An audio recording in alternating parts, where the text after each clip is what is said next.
You ever had someone who thought your boundaries were optional? Who looked at your life, your hard work, your land, and treated it like their shortcut? Every day, she drove through my ranch gate like it was hers. No permission, no respect. Just entitlement wrapped in a smile. But here's the thing about people who never hear the word no. Eventually, life makes sure they do. See, I built that ranch with my own hands. Every fence post, every gate. It wasn't just wood and metal, it was boundaries. It was peace. But Karen, she didn't see that. She saw convenience. She saw a path that made her life easier. Even if it tore down mine, I asked nicely. I explained. She laughed. Said it was just a gate. But it wasn't just a gate, it was respect. And when someone keeps crossing your line, they're not just trespassing on your property, they're trespassing on your peace. So I did what most people are afraid to do. I stood firm. I locked that gate. I said, enough. And when she called the HOA, when she complained, when she tried to twist the story, I didn't fight with anger. I fought with truth. Because real strength isn't about shouting louder, it's about standing still when the world tries to push you down. That day, I learned something powerful. You teach people how to treat you, by what you allow. Sometimes peace isn't found by avoiding conflict. Sometimes it's found by protecting what you've built, even if it means standing alone.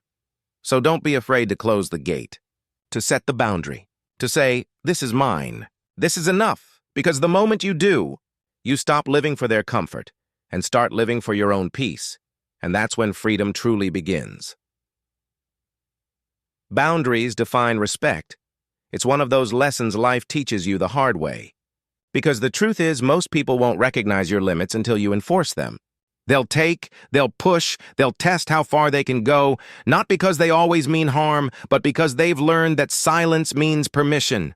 And that's where everything begins to break. Boundaries aren't walls. They're not meant to keep everyone out.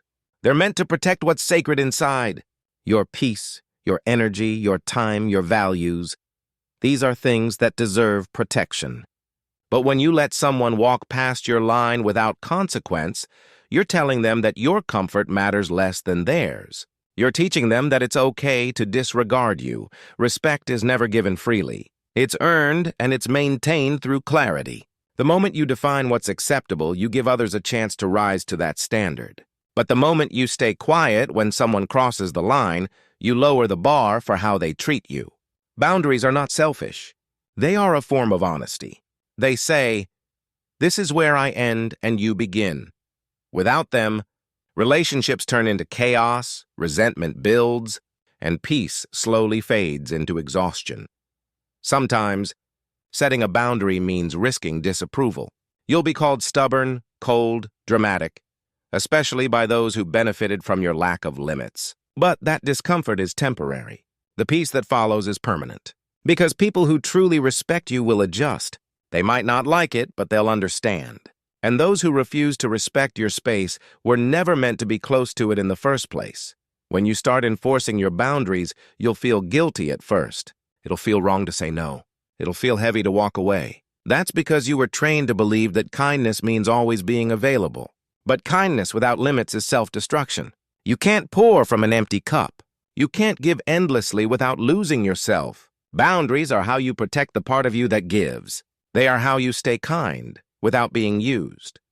You'll notice that once you set boundaries, the world around you shifts. Some people will respect you more. Some will leave, and both are blessings. The ones who stay will understand your worth. The ones who go were only there for what you provided, not who you were.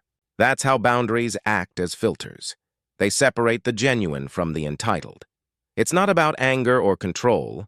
It's about self-respect. You can forgive people and still not allow them the same access to your life. You can love people deeply and still protect yourself from their behavior. That's maturity. That's growth. Boundaries are not barriers. They are bridges that connect two people safely.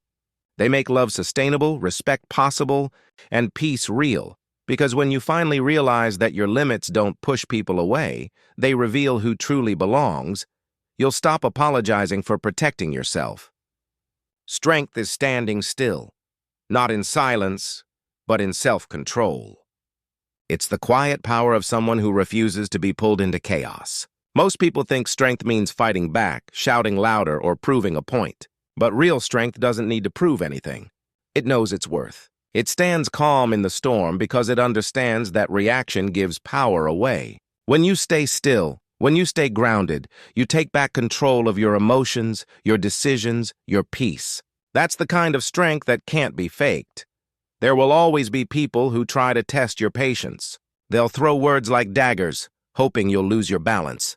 They'll create noise, hoping you'll join their chaos. But when you stand still, when you refuse to play their game, you expose their weakness. You show that their power only existed through your reaction. That's why the strongest people often appear calm. It's not that they don't feel anger or frustration. It's that they've mastered when and how to express it. They've learned that not every battle deserves their energy.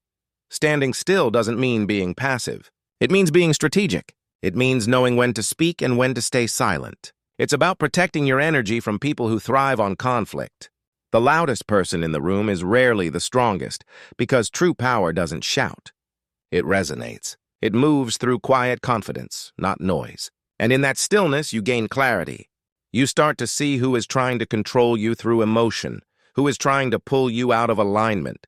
When you learn to stand still, you learn to respond, not react. Reaction is instant, emotional, and usually regrettable. Response is calm, deliberate, and rooted in wisdom. That's the difference between those who are controlled by their emotions and those who control them. Life will always test your composure. Through people, through pain, through loss. But every time you choose calm over chaos, you build unshakable strength inside you. That's how warriors are made, not through noise, but through discipline. It's easy to let anger take over when someone disrespects you. It's easy to lash out when you're misunderstood.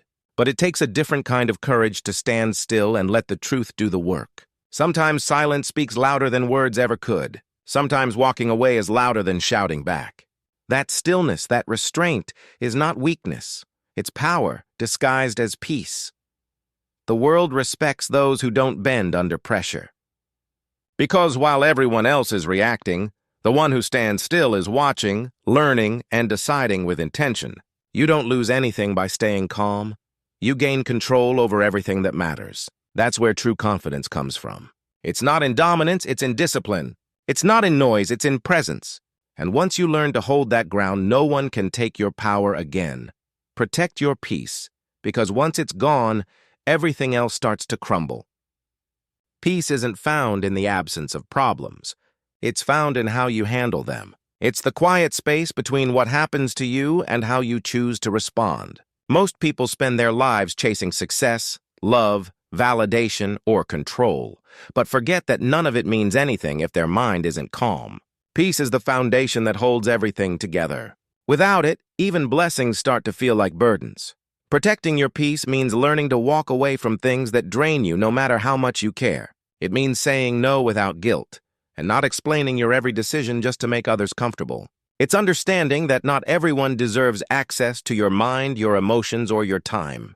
You don't owe anyone unlimited energy. Some people feed off your light just to escape their own darkness, and if you're not careful, they'll leave you empty. Protecting your peace isn't selfish. It's survival.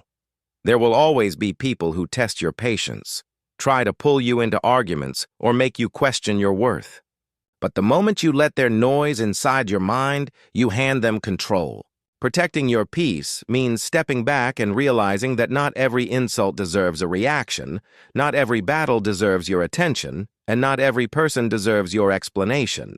You start to see that silence can be stronger than any comeback. Distance can be louder than any defense. It's not easy, though. Choosing peace often means walking alone. It means detaching from people and environments that you once believed were part of your story. It means outgrowing conversations that go nowhere, relationships that drain your energy, and habits that keep you small. The process hurts, but that pain is temporary. The clarity that follows lasts forever. You begin to understand that peace is not given. It's created. And creating it requires courage. The courage to disappoint others before you disappoint yourself. The courage to say, I'm done explaining my peace to those who thrive on chaos. There's strength in quiet living, in choosing your battles, in deciding that your mental stability is more valuable than being right. Because peace doesn't come from getting what you want. It comes from accepting what you can't control.